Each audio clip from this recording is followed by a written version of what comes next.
really concentrate this time, and God helps me 1 iota, I think I can run 50.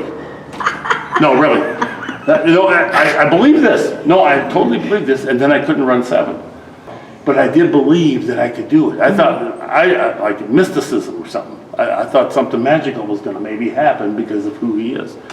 And so anyway, he said, go up there. So I did. Stayed till 10 o'clock at night.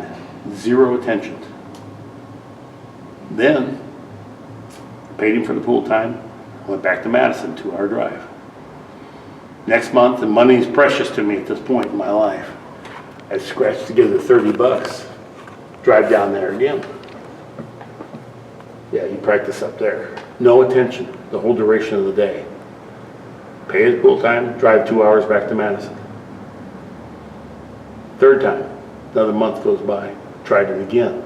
I just want to get the advanced stuff, really. And so now, about the 4th time I come there and do that, I don't get any attention, but there's an old, kind of a feeble guy, old like me, and he was in there. His name was Todd Tillington. And his name was on the 100-ball runners, but he can't do it anymore like that, but he's still pretty good. And he'd say, Mark, you and Todd, and he'd have to come out there and play me on the crappier tables because I'm not qualified to play on anything decent. So we'd play all afternoon. He played me 3-4 hours, and he wasn't killer like he used to be, but every time I do something stupid to smash the balls open, he runs all 14 of those, and then sometimes he'd follow, he might run a 30 or 40 on me during the day, course of the afternoon. This would happen. Well, anyway, then I'd stay in practice, go back to Madison. Now, about the 6th time I'm down there, and Sailor has a lathe where he's building cues, and there'd be Dallas West, 400-ball run. George Kowalski plays just like Dallas. Tommy Spencer, best player in Milwaukee, or Madison, or Chicago, and then George Brunt and Willie Munson from maybe even Mattia might come by. And they'd be talking about pool shots. And Sailor was the final arbiter on any discussions of whether you should use draw or follow or whatever. They'd all, whatever, Sailor, what's the deal? They'd be arguing. And Sailor would render a verdict, and then they'd all just quietly accept that that was absolutely the way it is. Well, anyway, he's standing on cues. I'd be standing back here, and I've never heard pool talked about like this at all. It was the most fascinating conversation. I never, like, it's high level stuff, and I'm absorbing every word, but I have nothing to add to this conversation whatsoever. I couldn't even say one word.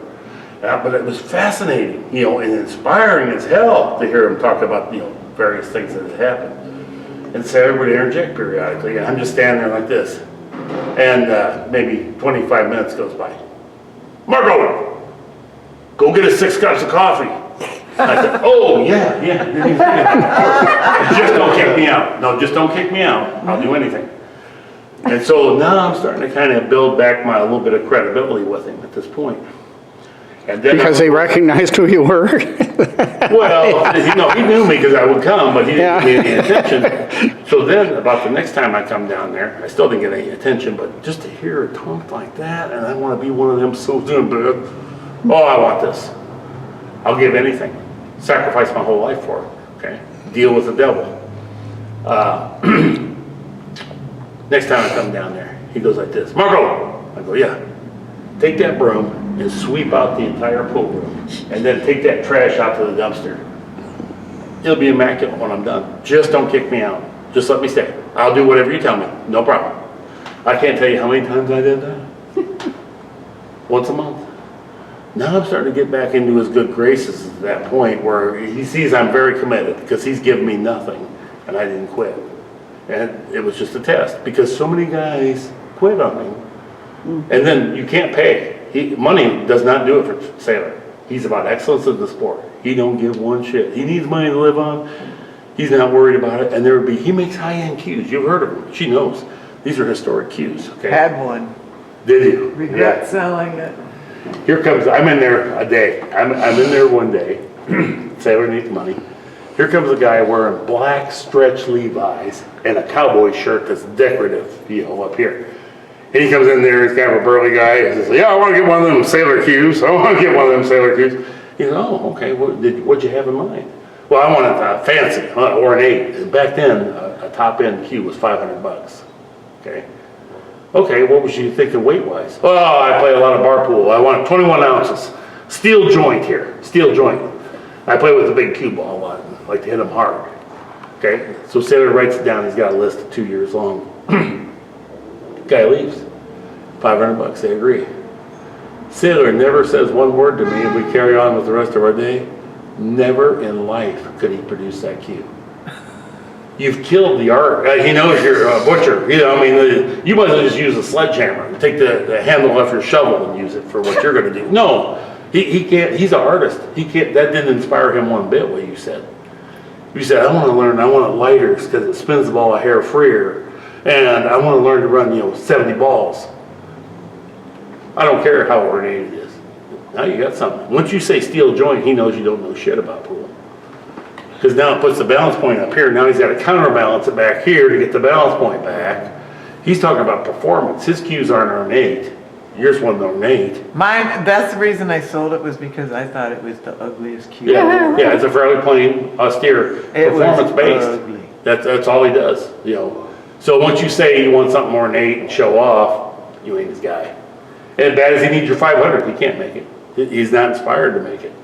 And then on the other hand, as I got into his good graces, I go over there and I had a really nice Joss cue, which was a state-of-the-art cue at the time.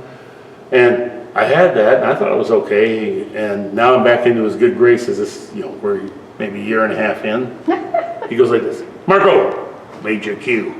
I go, no, I didn't order a cue. I can't afford a cue, and I have a pretty good cue. And I go, oh, but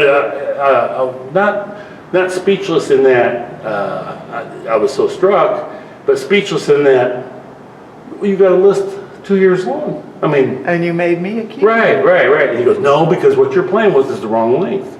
You need 61 inches. You're a long guy, and 18 ounces. Because you're playing all the time, that spins the ball a hair freer. 0.3% freer. Heavier, if you're not playing much, the heavier weight runs truer. But if you're playing all the time, you want the performance and the feel that produces, the implex joint. Okay? So I'm like, huh.